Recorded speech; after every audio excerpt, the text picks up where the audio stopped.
En esta semana vamos a hablar de violencia de género y de la nueva masculinidad, con una mujer empoderada en lo que está haciendo. En esta semana, en Una Ventana al Mundo, Andrea Villa Camacho, la mujer de la violencia de género.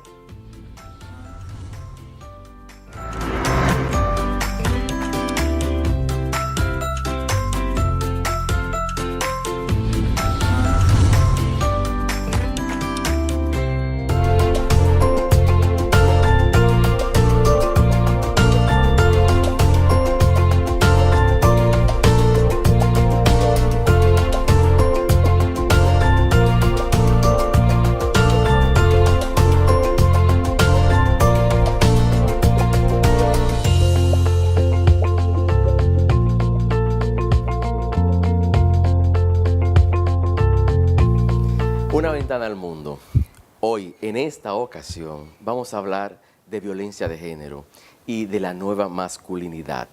Pero antes de eso, como les hablé en el intro de este programa, vamos a hablar con una mujer con mucho valor, porque tomar el reto de la violencia de género en nuestro país y cómo se está desarrollando alrededor del mundo, que es los primeros encabezados de los primeros tabloides más importantes del mundo, hablan hoy de lo que es la violencia de género. Hoy nos acompaña la distinguida y muy apreciada por mí, que Dios nos unió de una manera muy divertida, un tal Edward. Andrea Villa Camacho nos acompaña hoy y nos abre las ventanas de su hogar para compartir con todos ustedes a través de Una Ventana al Mundo todo lo que es esta mujer extraordinaria. Andrea, gracias por la oportunidad que nos das a nosotros y al público de Una Ventana al Mundo de compartir tu vida. Gracias, Edward. Yo me siento muy privilegiada. Primero, de recibirte en esta que no es solo mía, sino ya tuya también. Muchísimas gracias. Abrirte las puertas no solo de esta casa, de este corazón, de esta amiga, de esta fiscal, de esta mujer. ¿Quién es Andrea Villa Camacho? Ana Andrea Villa Camacho es una mujer que estudió Derecho en la Universidad Católica. Luego quise ser periodista porque siempre me gustó saber cuáles eran mis derechos y cuáles eran mis prerrogativas. Y como sentía mucha pasión por el periodismo y el derecho, pues en ambas áreas me fui y estudié. Pero Ana Andrea Villa Camacho nació aquí en la capital. Eres capitaleña. Capitaleña. Lo que pasa es que de 2 meses, mi historia es como de telenovela, ¿verdad? De 2 meses me llevan a la Romana. Mi mamá, Ramona, prácticamente, como decía en el campo, me presta para que mi abuelo me conozca. ¿Cómo así? Sí, porque, por ejemplo, mis abuelos no me conocían. Y mi abuelo materno estaba muy ofendido con mi madre, porque se había casado sin su permiso. Oh. Entonces, es verdad que es una telenovela. Sí, entonces, para ablandarle el corazón al viejo Andrés, por eso mi nombre es Ana Andrea, Ana mi abuela, Andrés mi abuelo, me llevan a la Romana a los 2 meses para que mi abuelo me conozca y así perdone a mi mamá Ramona por haberse casado sin su permiso. Cuando el viejo me conoce, me dice que yo no me voy de esa casa y que mi mamá, por haberse ido a escondida, ese iba a ser su castigo. Pues llego a la casa de mis abuelos maternos, entonces soy criada por mi abuela, doña Ana, mi abuelo, don Andrés, mis tíos.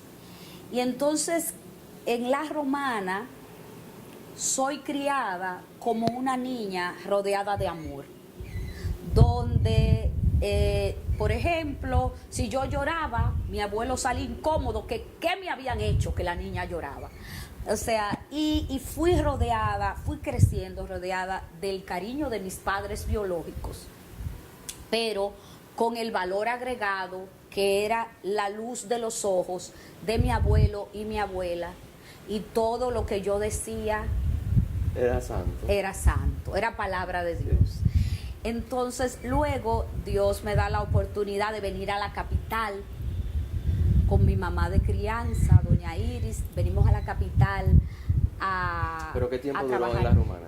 Yo duré en la Romana unos 14 años. A los 14 años es que nos traen a mi hermano Arturo Ya adolescente. y a mí, ya adolescentes, a la capital a estudiar el bachillerato aquí en la capital y a explorar nuevos horizontes.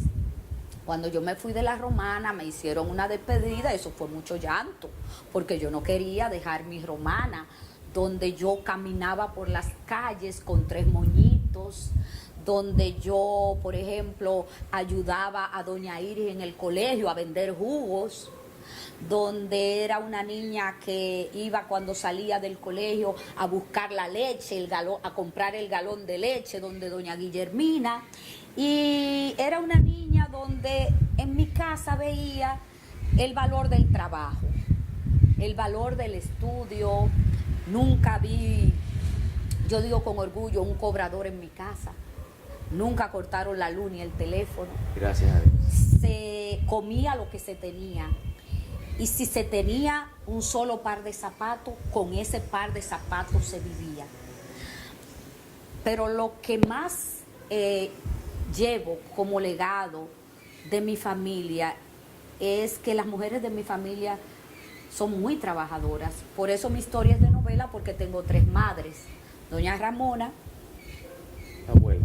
que me parió, doña que Iris, que me crió conjuntamente con mi abuela, doña Ana. ¿Y quién era doña Iris? Doña Iris es hermana de mi madre biológica, hija también de doña Ana, ¿me está entendiendo? Sí. Hija también de doña Tía. Ana, tía. Entonces, me criaron.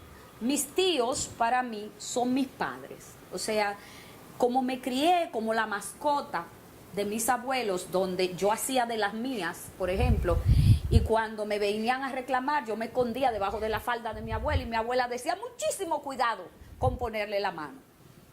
Entonces fui una niña muy feliz, crecí rodeada de mucho amor, mucha comprensión y sabiendo que era muy amada. ¿Y qué pasa cuando llegas a la capital? Bueno, cuando llego a la capital, entonces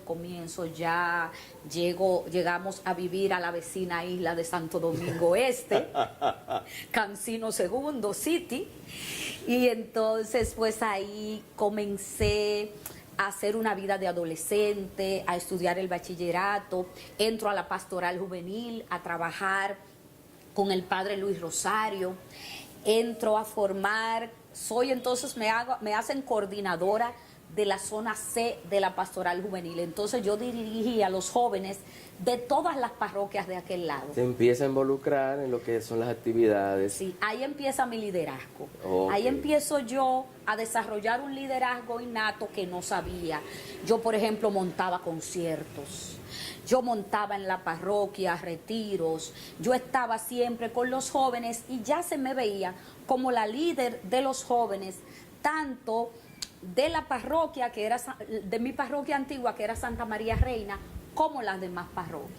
Entonces yo era muy activa, estudiaba Derecho, iba a mi universidad, estaba constantemente, era una persona en mi adolescencia y mi adolescencia y ya adultez, de misa diaria, y me involucraba mucho. Yo era la que leía la lectura en la misa y también cantaba la misa cuando no había coro, la cantaba sola. Porque cantamos también. Un poco. Un poco. O sea, yo era muy repentista, siempre he sido.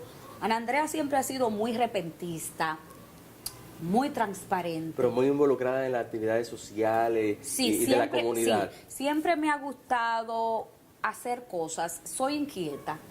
desde pequeña. Siempre me ha gustado. Yo, por ejemplo, en la romana organizaba reinados. Yo ganaba los reinados. O sea, usted lo organizaba Claro, yo y ganaba lo los ganaba. reinados. Ujú. Entonces,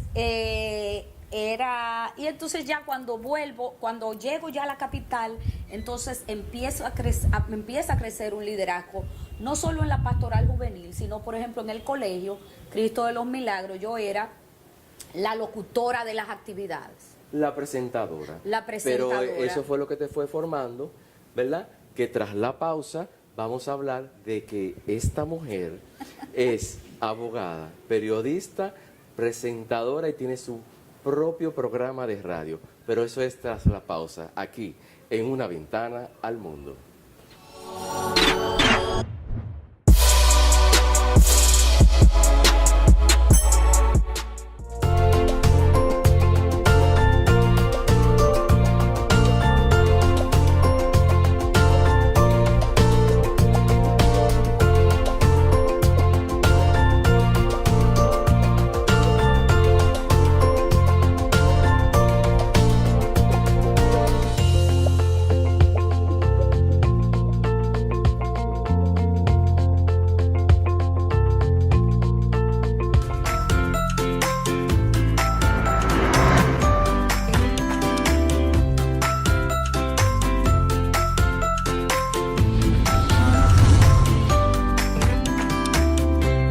Por una ventana al mundo, compartiendo con esta mujer maravillosa, Ana Andrea Villa Camacho, conociendo su vida, que pocos conocen desde su niñez hasta su adultez. Solo conocen la parte profesional y nosotros nos interesa llevar esa parte humana que está en la vida de esta mujer. Ana Andrea, la universidad, ¿por qué tú decides estudiar Derecho? Estudié Derecho porque, como te decía antes, siempre quise saber qué me correspondía y qué no en la vida. Sentía que tenía la vocación, sentía que tenía la forma de una abogada, aunque también me gustaba el periodismo y también me gustaba la diplomacia. Pero yo le dije una vez a una amiga mía, Melba, me gustan estas tres carreras, ¿qué tú crees? Me dijo, mira, tú no tienes cuarto para estudiar diplomacia, ubícate. El periodismo, bueno, yo te aconsejo que estudie Derecho. Yo le dije, pero nada, estudié Derecho. Y no se arrepiente. Y no me arrepiento. Después estudié periodismo e hice una maestría en diplomacia O y sea, relaciones internacionales. Sí, me di ese gusto. Y las Me di tres, ese gusto. yo considero que las tres están muy relacionadas. Sí, son ciencias sociales. Sí. Ciencias sociales las tres. Y realmente, pero de las tres, el periodismo y el derecho es mi gran pasión. Entro a la universidad, primero Universidad Pedro Enrique Ureña, la UNFU, y luego me transfiero a la Católica, donde ahí terminé mi carrera de Derecho, me caso, tengo un hijo que hoy tiene 22 años, un tal Julio César. Julio César trabaja, estudia Derecho. También. Y es un muchacho muy talentoso, que lee mucho y un muchacho que es un gran ser humano. Entonces, bueno... Parte de la educación que usted dio. Sí. Después, bueno, pasa la vida, me divorcio del padre de mi hijo y la vida continúa. Sigo formándome, entro a trabajar en la Dirección de Migración en el 2000. ¿En qué área? Como encargada de deportaciones de la Dirección de Migración, y también era la encargada de la oficina del Alto Comisionado de las Naciones Unidas para los Refugiados. O sea que usted de temprano se fue perfilando. Sí, eran 2 cargos por el precio de uno, Edward, no vaya a creer usted. 2 por el precio de uno. Y ahí fui relacionándome con mucha gente de embajada por el tema de los deportados, los repatriados, etcétera. Y entonces de ahí paso a trabajar a la Dirección de Aeronáutica Civil, porque quien me había recomendado, el general Trajano Moreta, al que le agradezco muchísimo, lo transfieren, lo envían a Aeronáutica Civil y ahí me envían a Aeronáutica Civil. Ahí me ponen como subdirectora del Departamento de Cobros y Tasas Aeronáuticas. En mi vida yo había bregado con números, porque yo estudié Derecho también porque no me gustaban las matemáticas. La vida y las necesidades son tan especiales que entonces yo y nos termino obligan a tantas y nos cosas. obligan a tantas cosas que entonces comencé a aprender derecho aeronáutico, a leer tasas, etcétera. ¿Le fue interesando? Tuvo que interesar. Tuvo, obligado. La necesidad La me necesidad. obligó a que me tuviera que interesar. La necesidad. No gusto, la necesidad. Y yo terminé auditando todos los aeropuertos de la República Dominicana. O sea, todos los recibos que se expedían en el área de aeronáutica civil, todos eran auditados por mí. O sea, usted aprovechó todas las oportunidades que la vida le fue presentando. Sí. Aún no me gustaran. A uno le gustara. Y después yo llegué a tener mis cobros, recuerdo, mis cobros de tasas aeronáuticas, todas las líneas aéreas que a mí me tocaba cobrar, yo tenía mis cobros en cero, porque el primero que decía que no iba a pagar, yo de una vez busqué la ley donde decía que se le podía parar el avión cuando no pagaba. Entonces yo se lo llevé a mi jefe. Miren, si esta línea aérea no paga, se le puede parar el avión y pierden millones. Entonces ya me tenía miedo y me pagaban. Y las líneas aéreas que yo cobraba, mis tasas en cero. La vida da muchas vueltas y entonces me van de aeronáutica civil, me cancelaron. Por favor. Me cancelaron porque soy muy frontal y porque mi dignidad no la negocio. Entonces yo elegí entre mi dignidad y mi frente en alto y un trabajo, y elegí mi dignidad. Estando sin trabajo, vuelvo al ejercicio del derecho, y en pleno ejercicio del derecho, a través de un amigo de mi madre, que hoy es procurador de corte, me preguntan si me interesaba ser ministerio público. Y yo realmente dije, bueno, ¿quién sabe? De la suerte y del amor nadie está escapa. Y yo voy a una entrevista con mi madre, doña Iris, la segunda. Y le digo yo a doña Iris, ¿y tú crees que es verdad que a mí me van a dar un trabajo como ministerio público? Te estoy hablando, Edward, de hace 14 años. Y ella me dijo, ¿quién sabe? Pasaron muchos meses y no me llamaban. Y yo le decía a doña Iris, mi madre, tú ves, yo te lo dije, que era bulto allá antimovimiento, pero yo sigo en mi ejercicio del derecho. En el área penal y civil, no importa, yo vendía casa, yo me despotricaba, yo me iba para el lado. ¿Usted se la buscaba? Sí, me la buscaba. Entonces en ese momento comencé a estudiar periodismo. Y empecé entonces en un programa, en un canal que se llama Sport Visión. Claro. Comencé un poco a hablar plepla, uno salía a empezar, ensayo, error y cosas así. Luego, a través de un gran amigo, Wilson Rodríguez, que producía con Uchi Lora, comencé con él a aprender a hacer reportajes. Y entonces un día, Luis Armando Asunción y Ramón Céspedes, Luis Armando, quien es hoy el superintendente de banco, me dan la oportunidad de entrar a hacer una sección con ellos en Teleradio América. Pero hasta el momento, Ana Andrea, todo el que se ha cruzado en su camino es para bendecirla, Sí. de sí, alguna manera. Sí.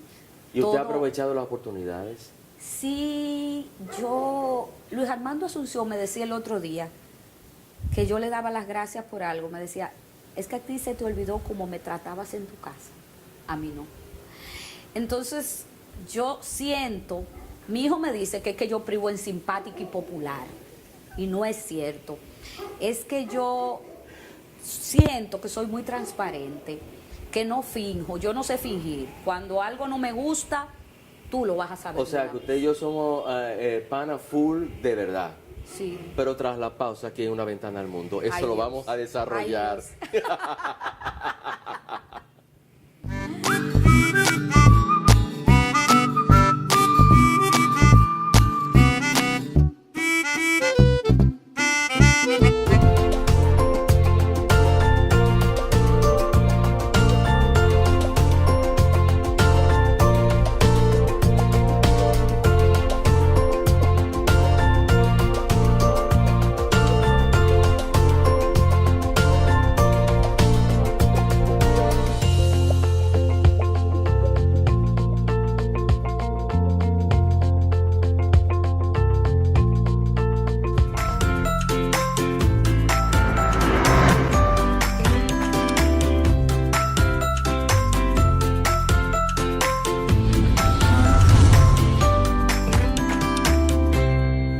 Antes de la pausa, de simpática y popular, hablábamos de Ana Andrea Villacamacho, una mujer que de verdad tiene un gran corazón, que no duda en poner bajo la ley a quien se pasa de contento.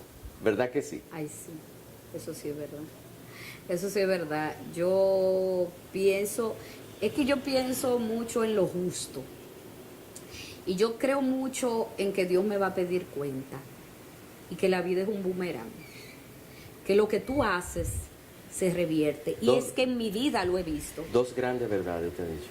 Entonces yo trato de siempre hacer algo en mi vida, que mis actuaciones sean tan conscientes que yo no tenga que arrepentirme nunca.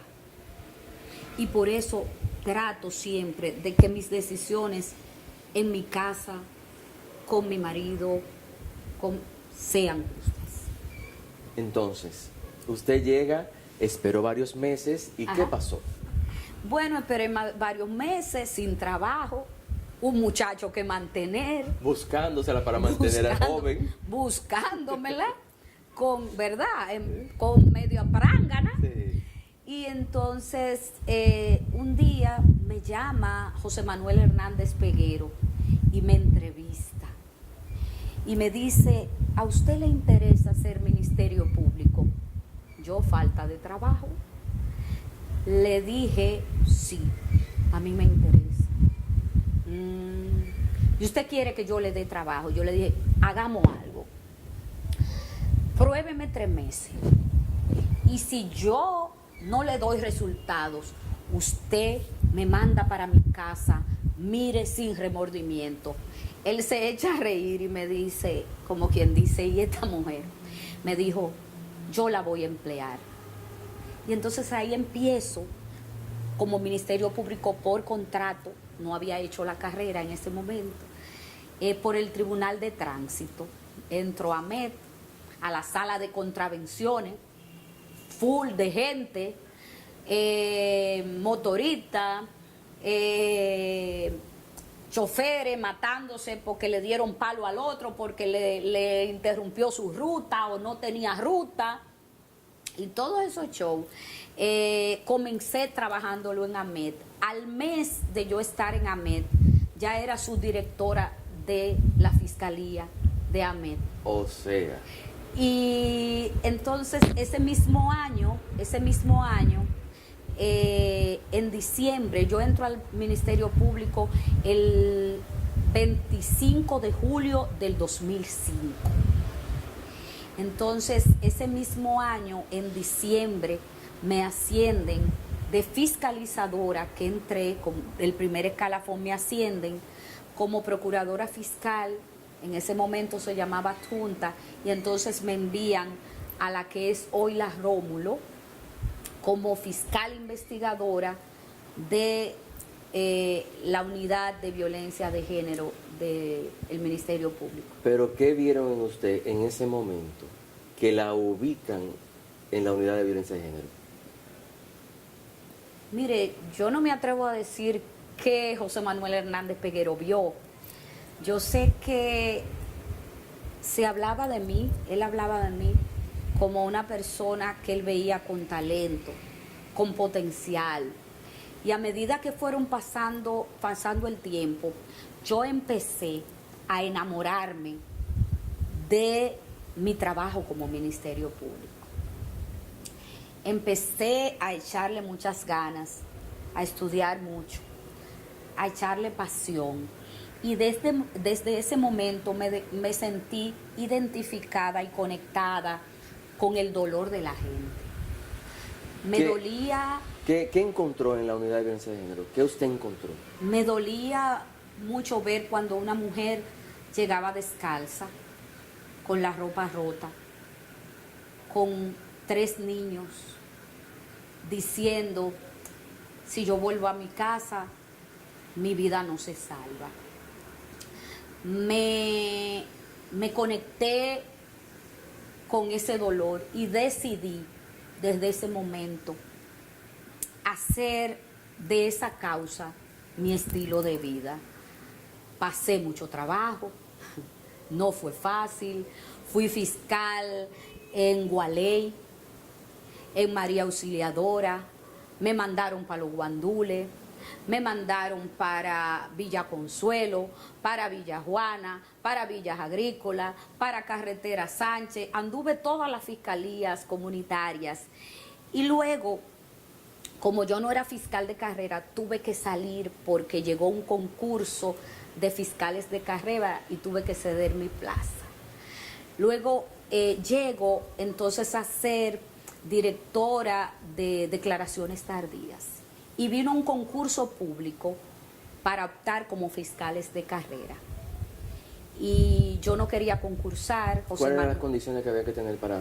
Ser abogado, en ejercicio, dominicano y una serie de cosas. Y yo, pues en la UAS me arriesgué con otros fiscales, amigos míos, que estaban en las mismas condiciones que yo, que no éramos de carrera. Me arriesgué en el 2007 a concursar y ganamos la plaza. Pasamos, quedamos en el banco de elegibles y luego luchamos mucho, rompimos muchos brazos, tocamos muchas puertas, pasamos mucho trabajo para lograr ser aceptados en la escuela del Ministerio Público y ser fiscales de carrera y graduarnos de fiscales de carrera con derechos adquiridos.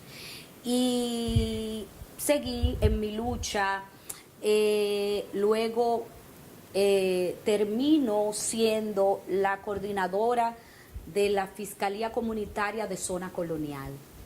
Y ahí yo estaba muy feliz, porque yo había pedido un cambio de ambiente, de género. Entonces estoy en Zona Colonial y yo iba muy feliz porque cuando yo llegaba a la zona, a mí me encanta la Zona Colonial, yo llegaba y era como a trabajar mis casos con esa paz y abría mis ventanas y veía todo colonial. Y en cuando, su zona de confort. En mi zona de confort, yo estaba feliz, felicísima. Entonces llega Jenny Berenice Reynoso de Santiago como fiscal del distrito. Y al mes de la magistrada Jenny Berenice Reynoso venir aquí, me manda un memo interno donde me dice que yo estoy trasladada para la Rómulo. Yo llegué con los mocos para abajo diciendo la sacaron que por qué a mí, y yo no sabía de ese cambio lo que la vida me deparaba. Fui como subdirectora de la Rómulo, de mala gana. Sin el deseo. Sin el deseo, pues yo estaba en la zona colonial, en mi zona de confort.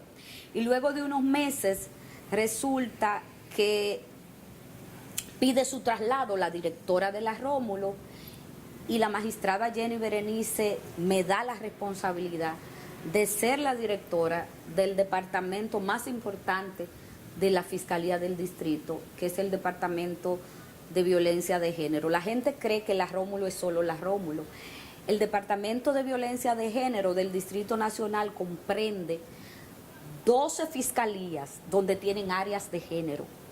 La Rómulo, el Centro de Intervención Conductual para Hombres y el Centro de Atención a Sobrevivientes de Violencia. Por eso se llama Departamento de Violencia de Género y la gente lo conoce como la Rómulo. O sea, 14 dependencias dependían de mí. Luego de eso, sigo mi vida, trabajo mis casos, nace el programa Trátame Bien, que es un programa que se transmite todos los sábados a las 11 de la mañana, ya 7 años en vivo. Pero eso usted me lo va a contar tras la pausa, aquí en Una Ventana al Mundo. No me diga. Y usted nos va a desarrollar lo que está pasando hoy día con la unidad de violencia de género, aquí en Una Ventana al Mundo.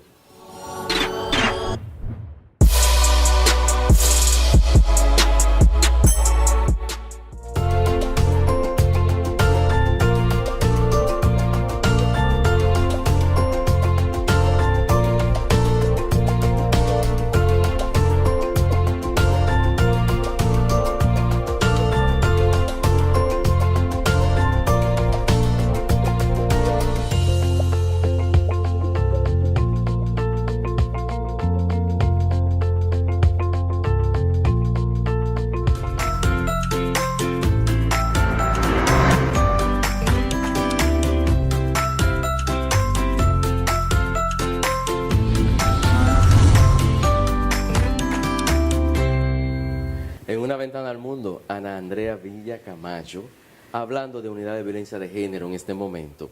Su directora llegó a la Rómulo, pero la vida le tenía otros planes. ¿Cuáles eran esos planes?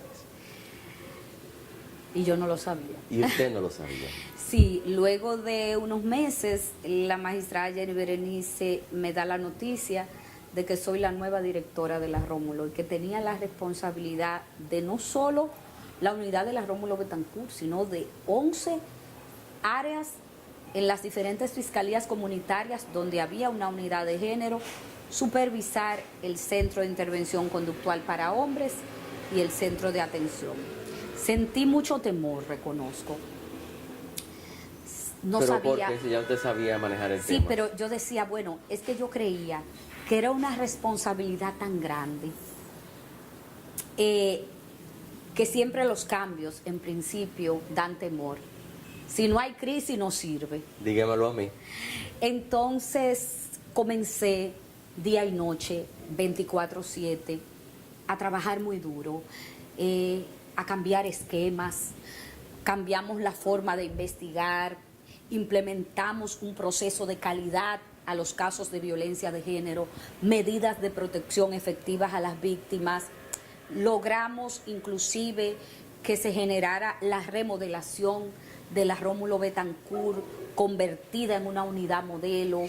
Logramos adecuar todas las áreas de violencia de género que estaban en el Distrito Nacional, en espacios dignos. ¿Cuál es el trato que se le da a una persona cuando llega a una unidad de violencia de género?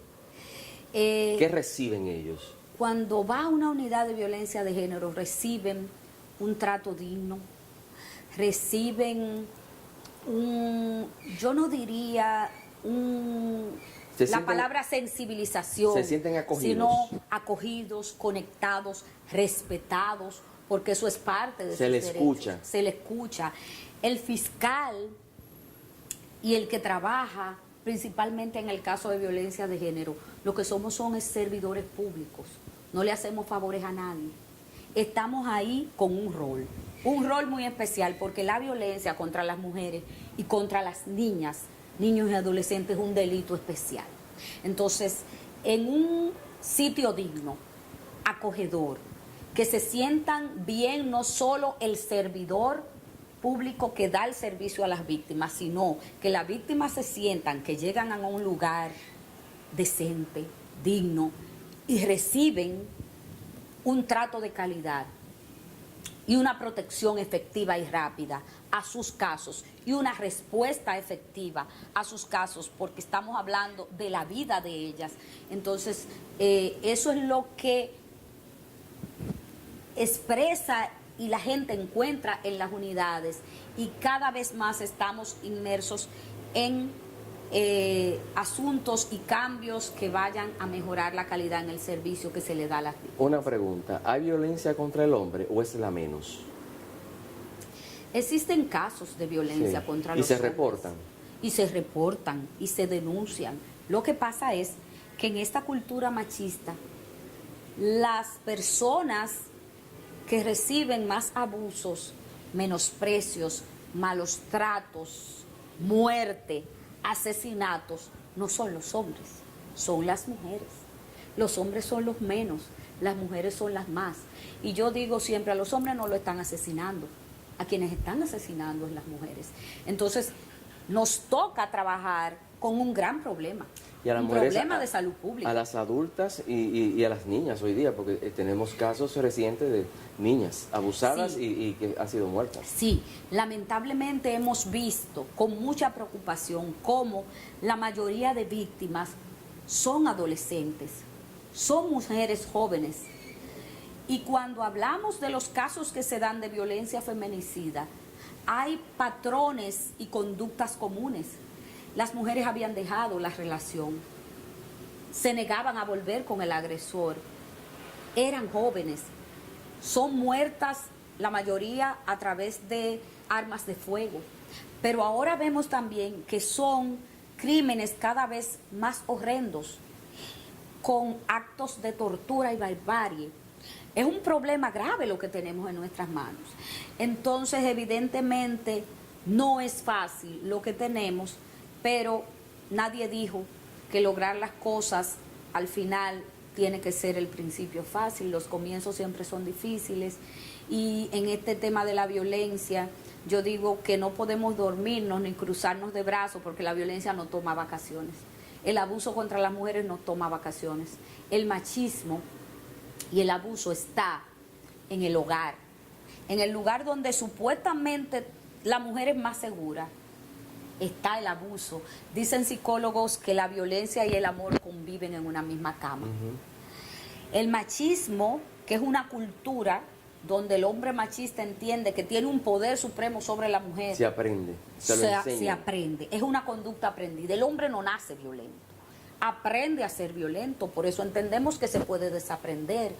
Pero el machismo está en el trabajo, el machismo está en la escuela, el machismo está en la calle. En muchos países como Colombia, el acoso y el abuso callejero está legalizado.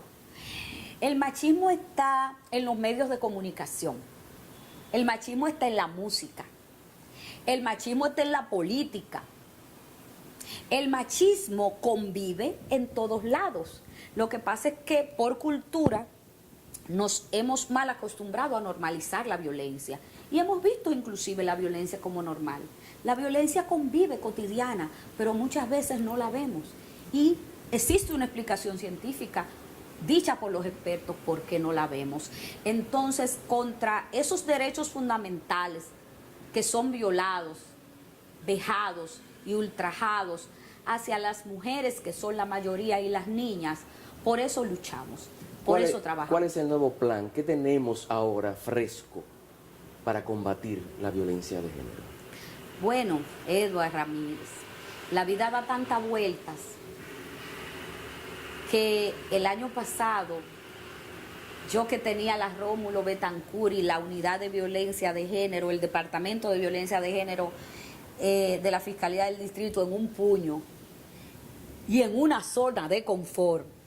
Otra vez. Vuelve la vida y me coloca en otra posición, y es cuando en noviembre pasado el Procurador General de la República, Jan Rodríguez, el doctor Jan Rodríguez, pone en marcha un plan nacional contra la violencia de género en la República Dominicana, antes nunca visto. Y la segunda decisión que toma luego de la marcha, que ya explicaré en qué consiste, del nuevo Plan Nacional contra la Violencia, es crear la Dirección Nacional, la primera Dirección Nacional contra la Violencia de Género de la Procuraduría General de la República. Y entonces me llama a su despacho y me dice: he tomado una decisión, crear una Dirección Nacional contra la Violencia. Y yo le digo: muy bien, señor. Y me dice: y te tengo la otra decisión. Y yo digo: a ver, tú eres la directora nacional de violencia de género. Debo confesar que me paré y le dije: ¿le puedo decir algo, señor? Y él me dijo: sí. Me tiemblan las piernas, ¡prac! Y me vuelvo a sentar.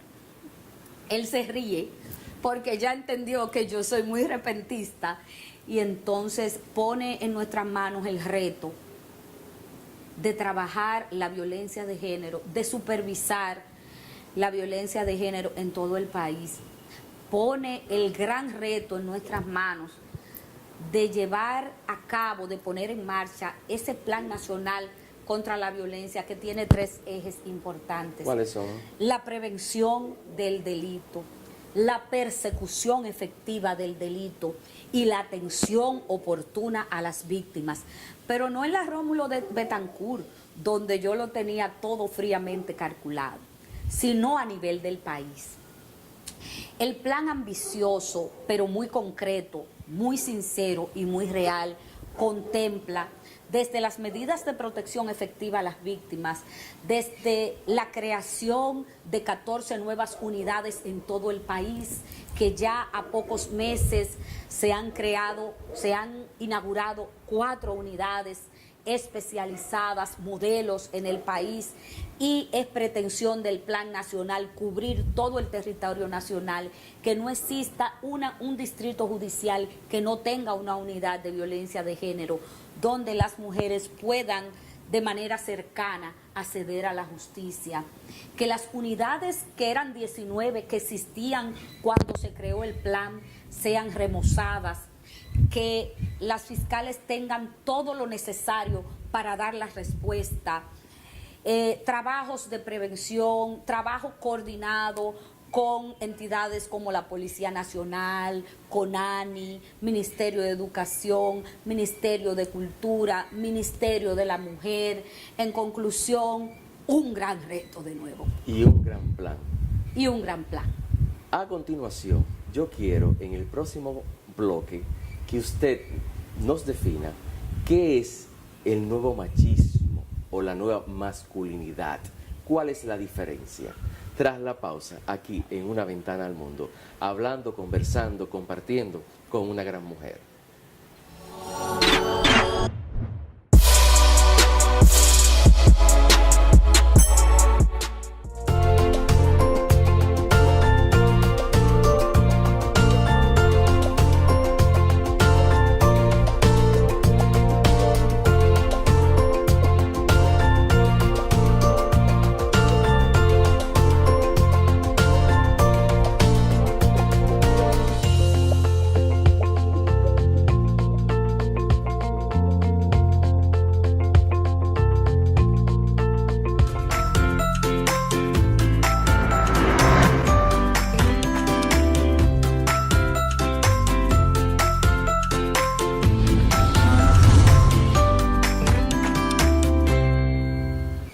Hablando de violencia, de unidad de violencia de género, en Una Ventana al Mundo, le pregunto a la magistrada, ¿qué es el tema hoy día? ¿Cómo se define? ¿Qué es la nueva masculinidad? ¿Cómo se define eso? Expertos llaman a nuevas masculinidades la nueva manera de ser hombre. ¿Cómo así? Porque por cultura, usted sabe que el hombre macho masculino No llores. no llora, no se enamora, no es tierno, no sufre. No sufre. ¿Quién ha dicho eso? Un hombre nuevo es un hombre aquel capaz de desaprender las viejas formas y maneras del patriarcado con que lo criaron, como que el hombre no hace oficio, como que el hombre no barre, no trapea, que era de la calle y la mujer de la casa. Entonces el cuento cambió, le tengo esa noticia, el cuento cambió. ¿Qué pasó? Ahora el hombre, el nuevo hombre, es un hombre que dice, se vale llorar. Es un hombre que asume su propia masculinidad como positiva, y se habla ya de masculinidades positivas, donde el hombre es tierno, donde el hombre se enamora, donde el hombre es capaz de caminar junto con la mujer, no detrás de una mujer ni delante, no, juntos, donde entiende que los quehaceres de la casa y los compromisos de la casa no son de la mujer, son de dos, donde entiende, el hombre que entiende que una pareja es una relación entre iguales, y cuando hay violencia hablamos de una relación estropeada entre iguales. es ese hombre que asume un compromiso de un verdadero cambio, de un hombre que no maltrata, que no lacera, que no abusa, que no golpea, que no comete un delito por la violencia, un delito, en ninguna de las formas que existe, que procura un cambio, que se instruye, que lee, que va a terapia psicológica si lo necesita, de una manera, porque esa es una manera inteligente. Es el hombre que cuando ve que no puede busca ayuda, que busca consejo, que trata a una mujer bien, como se llama mi programa. Un hombre diferente. Las nuevas masculinidades son eso, un hombre nuevo, un hombre que entiende que para ser hombre no tiene que maltratar, no tiene que ser violento, no tiene que abusar, no tiene que creerse por superior encima de la mujer y creer que es dueño de sus cuerpos y sus emociones. Tanto así que él decide, un hombre que no impone, un hombre que no enjuicia, un hombre que no culpabiliza, un hombre que no es capaz, que no tiene y no se lleva y no se conduce por la forma cultural patriarcal que las costumbres le han enseñado. Entonces un hombre nuevo es un hombre con una mentalidad totalmente diferente. Si yo me crié, si la violencia, como decíamos ahorita, y el machismo es una conducta aprendida, un hombre nuevo lo puede desaprender, buscando ayuda, informándose y ser una pareja diferente. ¿El plan contempla educación en esos aspectos? No solo eso, el Plan Nacional contra la Violencia trabaja el tema del desmonte de masculinidades violentas, pero además el plan contiene capacitaciones con el tema de equidad de género, lo que es la violencia, los buenos tratos y masculinidades positivas, con la Policía Nacional, donde ya empezamos un trabajo hermoso para formar policías diferentes, con perspectiva de género. Lo hemos empezado también con salud pública. Hemos empezado también, vamos a empezar capacitaciones también con los militares. Empezamos capacitaciones también con el propio Ministerio Público que trabaja en las unidades y con todo el que no es Ministerio Público que también trabaja en las unidades. Como esto también es un tema que desgasta mucho, hemos empezado inclusive como parte del plan con un programa hermoso de trabajar el desgaste en nuestros servidores, programas de integración que trabajan inclusive el bienestar de nuestros recursos humanos. A mí no me cabe la menor duda que en República Dominicana va a haber un antes y un después del Plan Nacional contra la Violencia hacia las Mujeres. Excelente. Estamos en el último bloque de este programa. Ya, tan A rápido. nosotros nos faltaría mucho tiempo para seguir hablando del tema que a usted le apasiona hoy día. Pero antes de eso, yo quiero que hablemos de la familia. Usted habló al principio de su hijo, ¿verdad? Mayor. ¿Qué hay del esposo y de la nueva etapa en su vida? Ay, sí. Y la hice sonreír. Sí, soy casada. Tengo un esposo que lleva desayuno a la cama, Un hombre de la nueva etapa. que se preocupa cuando yo estoy cansada, que cuando tengo días difíciles me dice, ¿qué tal tu día? ¿Qué pasó hoy? Un hombre que he aprendido a aceptar y él a mí. No estoy hablando de una perfección y de un idilio, pero sí un compañero en esta etapa de mi vida que es un gran soporte y que, por ejemplo, en uno de los momentos más críticos de mi vida, que me pasó de diciembre hacia acá con un tema de salud, ha estado al lado mío, delante de mi cama, al lado de mi cama. Su apoyo. Y ha sido de verdad un gran apoyo. Claro, llegar a un asunto, a una etapa de estabilidad dentro de mi matrimonio ha sido un esfuerzo de los dos, una construcción, un aprender, pero yo siento que hay un factor muy importante. Mi esposo me admira como mujer, me admira como profesional. ¿Usted lo siente? Lo siento. Le encanta como yo canto. Sí. Ay, sí. Porque cantamos. Porque cantamos. Sí, porque la gente cree que solo es la Andrea que es dura con los hombres que son agresores. No, yo soy una gente que me encanta Un cantar. ser humano común y Sí, corriente. bailo, hasta si suena una lata, bailo. Me encanta charlar con amigas. Repito, soy muy repentista. Me gusta mucho la música.